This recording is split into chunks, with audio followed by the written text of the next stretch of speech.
நம்ம இன்றைக்கி பார்த்துக்கிட்டு இருக்கிறது பாரம்பரிய வைத்தியம். பாரம்பரிய வைத்தியத்தில் சூட்டு கட்டிக்கான மருத்துவம். சூட்டு கட்டினா படுத்திருக்கிற படுக்கையில் அதிக அளவு சூடாகி உடலில் கட்டி வரும். குளிக்காமல் இருப்பாங்க, அவங்களுக்கு கட்டி வரும். இந்த மாதிரி கட்டி வர்றதை சரி செய்கிறதுக்கான மருந்து புங்கநிலை, மலைவேம்பு, பெருங்காயம், மஞ்சள், ஜாதிக்காய், எருமை நெய் இதெல்லாம் கூட்டு கலவையாக சேர்ந்து இப்போ மருந்தாக தயாரிக்க போகிறோம்.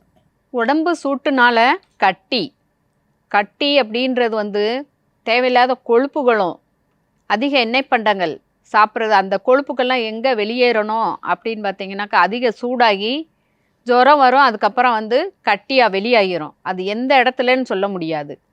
அதாவது அக்குளில் வரும், தொடையில் வரும், கண்டச்சதையில் வரும், இந்த மணிக்கட்டில் வரும், சில பேருக்கு தலையில் வரும், பெடனியில் வரும், எட்டாத முதுகில் வரும். அப்படி எந்த இடத்துலையும் கட்டி வரலாம். அந்த கட்டியை அமுக்கக்கூடாது. அதாவது மருந்துகளை போட்டு வெளியே உடஞ்சி வர்ற மாதிரி தான் நம்ம செய்யணுமே தவிர மருந்து போட்டு அதை உள்ளே அமுக்கிடக்கூடாது. கசடுகள் வெளியாகிற மாதிரி பழுத்து கட்டி உடஞ்சி வெளியே வந்துடுச்சுன்னா தான் நம்ம உடம்புல வேறு இடத்துல கட்டிகள் வராது. அப்படி இல்லைனாக்கா அது மூளையில் வரலாம், எங்கேயாவது கட்டி உபாதை கொடுத்துக்கிட்டே இருக்கும். கண்ணில் கூட கட்டி வரலாம். அந்த சூட்டுனால் வர்ற கட்டிகள் உடையிறதுக்கான மருந்து தயாரிக்கும் முறையை பற்றி பார்க்கலாம். மலைவேம்பு, புங்கன் இலை ரெண்டும் அரைச்சி எடுத்தது. கூட்டு மருந்தோட குச்சி மஞ்சள் பொடி சேர்த்துக்கிறணும். ஒரு 1/4 ஸ்பூன் அளவுக்கு கூட சேர்த்துக்கலாம். கட்டி பெருங்காயமும் ஜாதிக்காயும் நல்லா அரைச்சி ஒரு 1/2 ஸ்பூன் அளவுக்கு கூட சேர்த்துக்கிறணும். கட்டி சீக்கிரம் பழுத்து உடையணும்னாக்கா கூட்டு மருந்தோட எருமை நெய் சேர்த்துக்கிறணும். இந்த மருந்தோடு நம்ம சேர்த்து போடுறப்போ உடையாத கட்டியும் உடைச்சி சீக்கிரமாக பழுத்து வெளிக்கொண்டு வந்துடும்.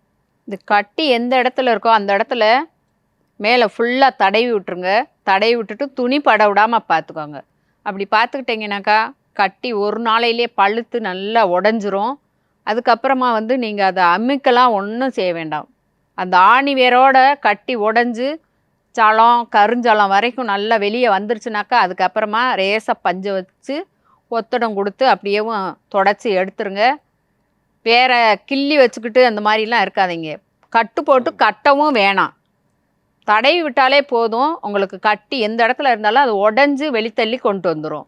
சூட்டு கட்டி கொப்பளங்கள் உடையிறதுக்கு இது ஒரு சிறந்த மருந்து. சூட்டு கட்டி உடைய புங்கநிலை, மலைவேம்பு, பெருங்காயம், மஞ்சள், ஜாதிக்காய், எருமை நெய் இதெல்லாம் கூட்டு கலவையாக சேர்ந்து மருந்தாக தயாரிச்சிருக்கோம். இதை கட்டி மேலே தடவுனா கண்டிப்பாக ஒரே நாளில் கட்டி உடையும். கட்டி உடையிறதுக்கு இது ஒரு சிறந்த மருந்து. இந்த மருந்தை பயன்படுத்தி பயன்பெற வேண்டும் என்று கேட்டுக்கொள்கிறேன்.